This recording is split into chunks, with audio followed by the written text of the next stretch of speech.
असा हा चिमुकला प्राणी खारुताई. त्यानं एक अशी लिफ्ट शोधून काढली. या खारुताईच्या समाजामध्ये त्याला दोनच गोष्टी महत्त्वाच्या वाटायच्या. त्यांना वाटायचं दुसरं काय असतं ह्या जीवनामध्ये. तो पक्षी आहे, त्याला पंख आहेत, त्याला स्वतःचं जीवन आहे. त्याचा मूळ स्वभाव कसा बरं शांत राहील? झाडाची गरज आहे आपल्याला, घरट्याची गरज आहे आपल्याला, पण तेच आपली दुनिया नाही. आपलं मन हे खूप अथांग आहे. नमस्कार मित्रांनो, आज मी तुम्हाला एका मजेदार जंगलाची गोष्ट सांगणार आहे. जंगल मजेदार नाही, परंतु त्या जंगलामध्ये जे राहणारे प्राणी आहेत किंवा त्यांचे नियम आहेत, ते मात्र खूप मजेदार आहेत. आणि या नियमामध्ये फसल्यामुळं एका पक्ष्याची कशी अवस्था होते, याचं वर्णन मला यामध्ये थोडंसं करायचं आहे. जंगलामध्ये एका भागामध्ये एक खारुताईची दुनिया असते. खारुताई प्राणी आपल्याला माहीतच आहे. झाडावर सरसर चढणारा, लगेच कशाची त्याला जाणीव झाली की घाबरणारा, आपला जीव वाचवण्यासाठी लगेच धडपडणारा, सरसर पळणारा, असा हा चिमुकला प्राणी खारुताई. तर या खारुताईची दुनिया एका जंगलाच्या छोट्याशा भागामध्ये असते. त्या ठिकाणी त्यांचं जीवन चाललेलं असतं.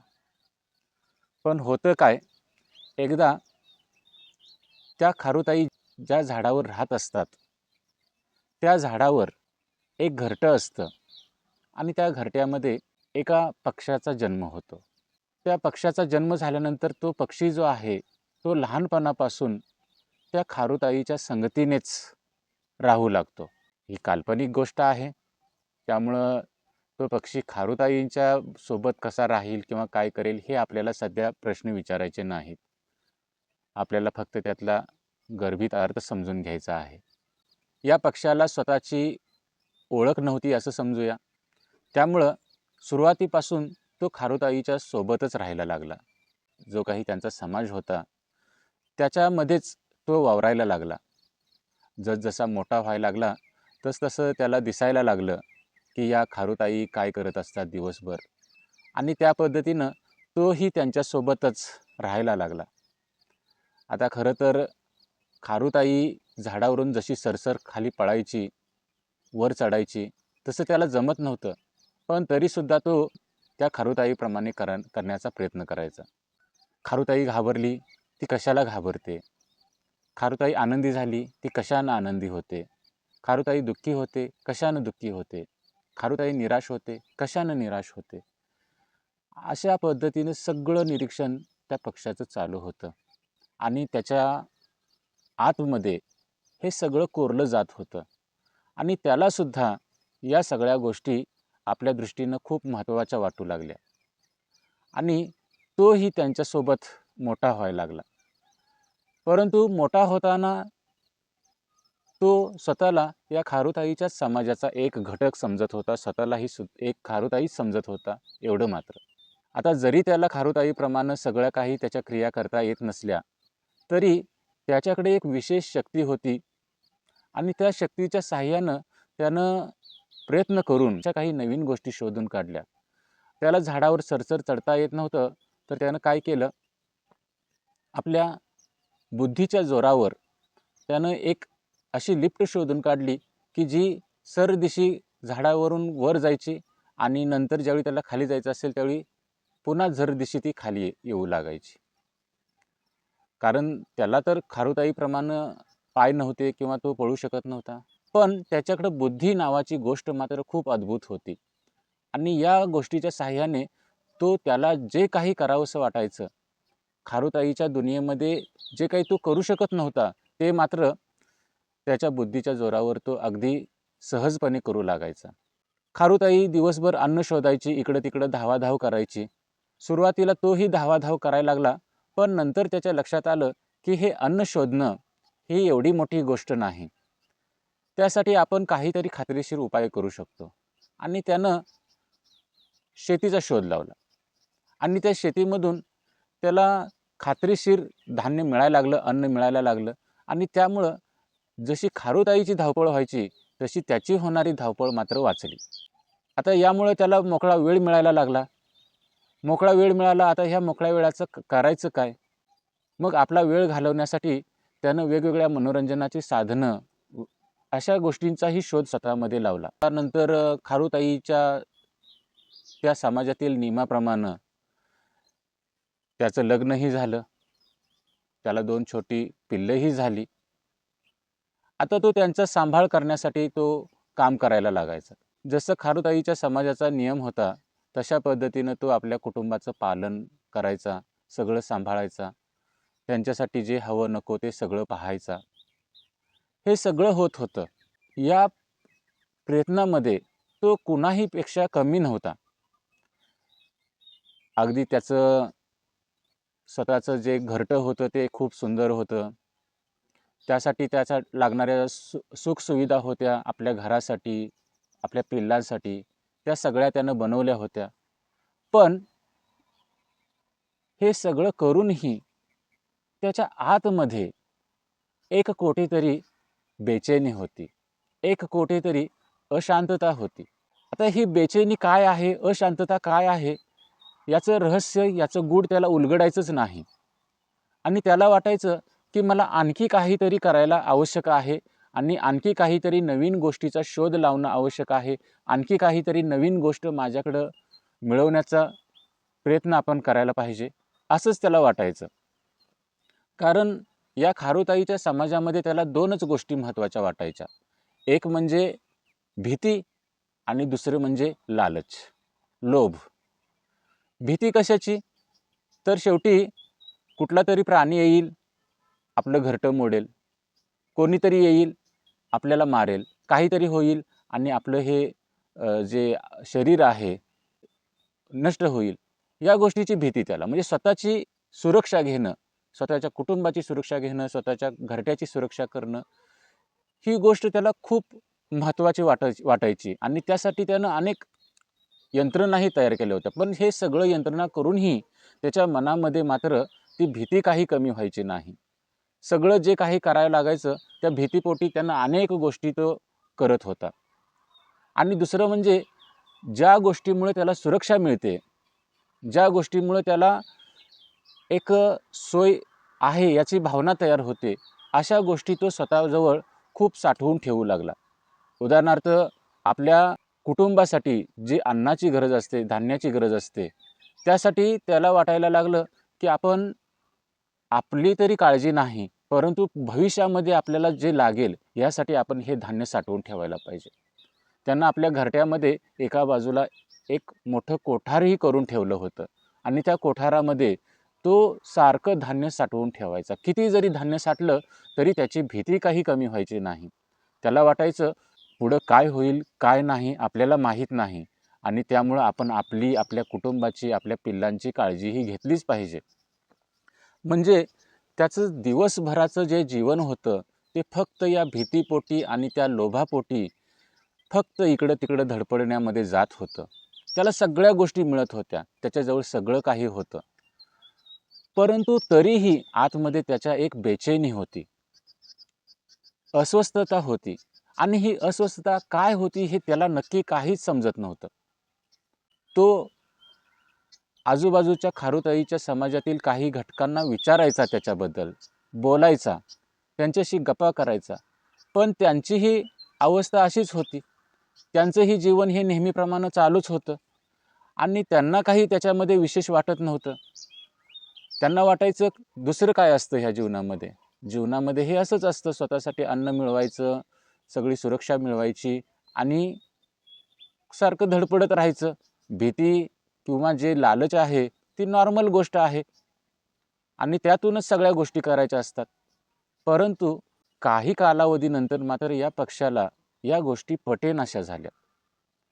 तो करत होता बाहेरून, पण आतून मात्र तो खूप बेचैन होता, खूप बेचैन होता. मित्रांनो, त्याची बेचैनी का असेल बरं? आपल्याला काही अंदाज येईल का? सहज गोष्ट आहे. त्याची बेचैनी सहज ही इतकी मुळामध्ये असणार आहे, अगदी मूळ गोष्ट आहे ती. तो पक्षी आहे. त्याची बेचैनी फक्त हीच आहे, तो पक्षी आहे. त्याला पंख आहेत, त्याला स्वतःचं जीवन आहे, त्याचं अस्तित्व, त्याचं जीवन हे आकाशात आहे, या घरट्यामध्ये नाही. आणि त्याच्या आतमध्ये जी ही मूळ प्रेरणा आहे किंवा मूळ भावना आहे आकाशामध्ये उंच उडण्याची, आकाशामध्ये भरारी घेण्याची, त्याच्यासाठी असणारी क्षमता, त्याच्यासाठी असणारी शक्ती, जर ती आकाशामध्ये उंच उडण्यासाठी तो वापरत नसेल आणि ह्या नेहमीच्या गोष्टीमध्ये जर त्याची सगळी ऊर्जा जात असेल, त्याच्या आतलं मूळ अस्तित्व, त्याचा मूळ स्वभाव कसा बरं शांत राहील? आलं ना लक्षात? तो पक्षी आहे आणि मी पक्षी आहे हेच तो विसरून गेलाय. त्याला वाटतंय मीही या झाडावर सरसं चढणारा, इकडं तिकडं धडपडणारा, या या गोष्टीतच आनंद घेणारा, रमणारा मी खारुताईसारखा प्राणी आहे, असं त्याला वाटतंय. आणि हे वाटणं किंवा ही जी त्याची समजूत आहे, हेच त्याचं अज्ञान आहे. हेच त्याच्या सर्व दुःखाचं, हेच त्याच्या सर्व बेचैनीचं कारण आहे. ज्यावेळी त्याला समजेल की अरे, हे जे मी धडपडतोय किंवा ह्या ज्या गोष्टी करतोय, हे माझ्यासाठी अनावश्यक आहेत, याची भीती किंवा याची लालच ठेवणं मनामध्ये काहीच मला गरजेचं नाही. अरे, मी तर पक्षी आहे, माझ्या पंखामध्ये इतकं बळ आहे की आकाशाला मी गवसणी घालू शकतो, या आकाशामध्ये पाहिजे तेव्हा मी भरारी घेऊ शकतो. आणि त्याची ही जी मुक्त होण्याची प्रेरणा आहे, स्वतंत्र होण्याची जी प्रेरणा आहे, तीच त्याला गप्प बसू देत नाही, तीच त्याला नेहमी अस्वस्थ ठेवते, तीच त्याला बेचैन करते. परंतु आता ह्या आकाशामध्ये उड्डाण घ्यायचं असेल, आकाशामध्ये भरारी घ्यायची असेल, तर त्याला काय करावं लागेल? तर या खारुताईच्या समाजाचे जे काही नियम त्याने आपल्या मनामध्ये साठवून ठेवलेले आहेत, ते नियम कुठंतरी त्याला बाजूला सारावे लागतील. त्याला स्वतःला सांगावं लागेल, अरे, हे सगळे नियम खारुताईने त्याच्या समाजासाठी त्यांना आवश्यक होते म्हणून घातलेले आहेत, आपल्याला ते आवश्यक नाहीत. हां, झाडाची गरज आहे आपल्याला, घरट्याची गरज आहे आपल्याला, पण तेच आपली दुनिया नाही, तेच आपलं विश्व नाही. ते तात्पुरती गरज आहे, ही फक्त शरीराची गरज आहे. आणि शरीर काय, आपण कितीही काळजी घेतलं आणि नाही घेतली तरी काही कालावधीनं ते संपणार आहे का, तर ते संपणार आहे. त्यामुळं आहे या शरीराची फक्त त्याची काळजी घेऊन त्याच्या चिंतेमध्ये न राहता जर त्याचा उपयोग करून आपण आकाशामध्ये उड्डाण घ्यायला शिकलो आणि त्या आकाशाचा मुक्त आनंद घ्यायला शिकलो, तर हेच आपलं खरं जीवन नाही का? या पक्षाला आकाशामध्ये उड्डाण घेणं इतकी सोपी गोष्ट नाही आता. कारण पक्षाला जर आकाशामध्ये उड्डाण घ्यायचं असेल ना, तर त्याला एक महत्त्वाची गोष्ट करावी लागते. ते म्हणजे त्याला स्वतःचं काही असावं लागत नाही. आपण विज्ञानामध्ये शिकलेलो आहोत की जितकं आकाशामध्ये उंच उडायचं असेल, तितकं त्या पक्षाचं शरीर खूप हलकं असावं लागतं. त्याच्यातलं वजन पूर्ण कमी असावं लागतं. आपण असंही म्हणतो की त्याची हाडेसुद्धा पोकळ असतात. मग त्याची पिसं, पंख किती हलके, मऊ असं असतं. पण आता जर तो झाडावर थांबून त्यानं स्वतःची ओळख, फक्त खारुताईसारखा एक प्राणी, या झाडावर राहणारा, या घरट्यामध्ये राहणारा मी एक प्राणी, असं बनवून जर त्यानं स्वतःचं आधार कार्ड, पॅन कार्ड, ओळखपत्र बनवलं असेल, तर त्याला ही सगळी ओळख मिटवून पक्षी बनण्यासाठी किती प्रयत्न करावा लागेल? मित्रांनो, ही जी गोष्ट आहे तर खरं तर प्रतिकात्मक आहे. इथं खरं तर कोणत्या पक्षाची ही गोष्ट नाही, ही गोष्ट आहे माणसाची. आपण जो माणूस आहोत, तो माणूस म्हणजे कुठला जगातला इतर प्राणी जसा असतो तसं आपलं जीवन नसतं. हां, बाहेरून आपलं शरीर आहे त्या प्राण्यासारखं. त्या प्राण्याला जशा प्रकारे इंद्रिय आहेत, ज्या गोष्टी आहेत, शरीराचे अवयव आहेत, ते आपल्यालाही आहेत. आणि त्यामुळं त्या प्राण्यांच्या काही गोष्टी पालन करणं हे आपल्या गरजेचं आहे. पण जर आपण ह्याच गोष्टी जीवनाच्या केंद्र मानून जर या गोष्टीमध्ये स्वतःचं जीवन अडकवून ठेवलं, तर आपली काय अवस्था होऊ शकते, यासाठी हे पक्षीराजाचं किंवा पक्ष्याचं उदाहरण होतं. प्राण्यांचा एक मूळ स्वभाव असतो, ती म्हणजे भीती. आणि ही भीती सहज गोष्ट आहे, कारण त्यांना स्वतःची जाणीव फक्त शरीरापुरती असते आणि त्यांना हे शरीर कोणत्याही आपत्तीपासून वाचवायचंच असतं आणि त्यासाठी त्यांची भीती त्यांना उपयुक्त असते. अगदी वाघसुद्धा घाबरतो, ससासुद्धा घाबरतो. भीती ही सगळ्यामध्ये कॉमन गोष्ट आहे, नॉर्मल गोष्ट आहे. त्यांच्या जीवनामध्ये स्वतःची सुरक्षा आणि स्वतःचं संरक्षण आणि नंतर ह्या सगळ्या गोष्टी खात्रीच्या झाल्या की नंतर स्वतःच्या प्रजातीचा विकास किंवा फैलाव ही त्यांच्या जीवनातील काही आवश्यक प्रेरणा असतात प्राण्यांच्या. आपणही प्राणीच आहोत. आपल्यामध्येही त्या प्रेरणा आहेतच. स्वतःचं शरीर वाचवणं, त्याचं संरक्षण करणं आणि आपली प्रजाती वाढवणं. परंतु आपण हे विसरून जायचं नाही की आपण म्हणजे हे प्राणी नाही आहोत. आपल्याकडं असे पंख आहेत की ज्या पंखामुळं प्राणीरूपी शरीराचा पिंजरा आहे, तो पिंजरा सोडून त्याच्यातून मुक्त होऊन या आकाशामध्ये आपलं मन भरारी घेऊ शकतं. आता झालंय काय, आपण आपली ओळख मर्यादित बनवलेली आहे. आपण आपली ओळख दुसऱ्याला सांगण्यासाठी ठीक आहे की मी या झाडावर राहणारा, या घरट्यात राहणारा अमुक अमुक मी खारुताया आहे, अमुक अमुक मी ससा आहे, अमुक अमुक मी हा आहे. हे दुसऱ्यांना सांगण्यासाठी ठीक आहे, परंतु स्वतःला सांगण्याची ही गरज आहे का? कारण स्वतःच्या आतमध्ये फक्त आणि फक्त एकच प्रेरणा आहे, ते म्हणजे मला काहीच नाही व्हायचं. मला या आकाशामध्ये उडायचं आहे, या आकाशामध्ये उंच भरारी घ्यायची आहे.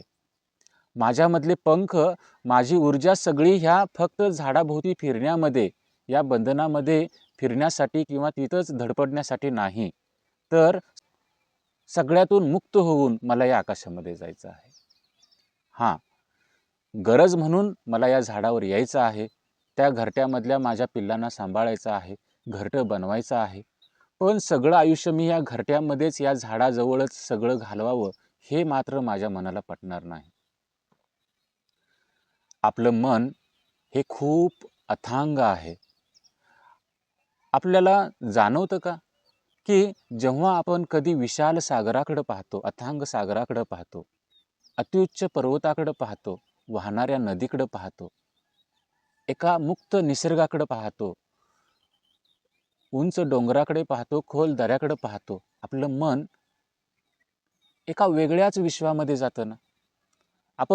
आपल्याला वाटतं की ही आहेत माझी रूपं, की ज्यातला काही सीमा नाही, ज्याला काही मर्यादा नाही. या असीमित आकाशाला पाहून वाटतं हे आहे आपलं घर, आपण इथंच राहावं. तर ही आहे आपली मूळ प्रेरणा.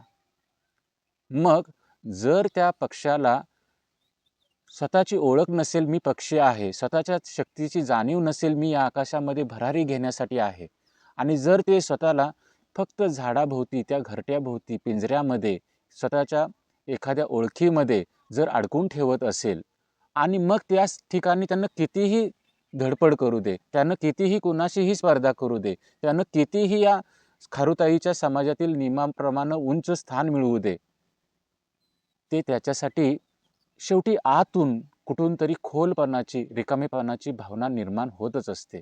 आणि ही खोलपणाची, रिकामेपणाची भावना सत्य आहे. कारण तुम्ही पक्षी आहात हे सत्य आहे. हे आकाश तुमचं घर आहे हे सत्य आहे. जर तुम्ही आकाश सोडून दुसऱ्या गोष्टीमध्ये स्वतःला रमवण्याचा प्रयत्न केला, तर कितीही तुम्ही स्वतःची समजूत घातली, तर ही बेचैनी, ही अशांतता, ही अस्वस्थता राहणारच. आणि त्याचा एकच उपाय आहे की स्वतःची ओळख ही मी पक्षी आहे हे समजून घेणं. हे आकाश माझं घर आहे. या आकाशामध्ये जे उडणारे बाकीचे पक्षी आहेत, ते सगळे माझे बांधव आहेत. हे सगळी माणसं आहेत. ना मी कुठल्या वंशाचा, ना मी कुठल्या धर्माचा, ना कुठल्या जातीचा. ह्या ओळखी खूप मर्यादित आहेत. स्वतःला एखाद्या छोट्याशा पिंजऱ्यात बांधल्यासारख्या आहेत. ज्यावेळी सगळे पक्षी असे उंच आकाशामध्ये उडतील आणि पाहतील की आम्ही पक्षी आहोत, त्यावेळी ह्या जंगलाच्या नियमांची किंवा त्याच्यामध्ये असणाऱ्या गोष्टींची काळजी आपल्याला करावी लागणार नाही.